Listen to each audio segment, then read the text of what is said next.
All right, in this clip, we're going to teach you how to read your tire sizes. That is, how to translate what these tire sizes actually mean. In this particular case, this tire is a P265/65 R17.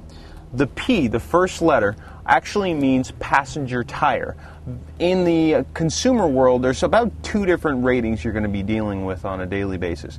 One is P, meaning passenger tire. The other one is LT, meaning light truck tires. You'll usually see those on heavier trucks or heavier SUVs that require a higher load rating. The second number, 265, is actually the measurement of how wide the tread on the tire is in millimeters. So this particular tire is actually 265 millimeters wide for the tread. After the slash, the third thing you're going to be dealing with, the 65, is actually called the aspect ratio.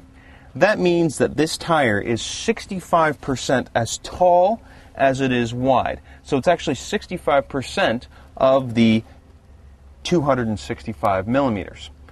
The third rating, the R17, actually means the rim size. So this particular rim is a 17-inch rim. The last two numbers you're going to be dealing with, the 110T. The 110 is actually the load rating of the tire, and the T is actually the speed rating of the tire. So all tires are going to be read in this order: P or LT, and then a measurement of the millimeters in the size of the tread. Third number, aspect ratio, how tall a tire is compared to how wide it is. The rim size, then the load rating, then the speed rating.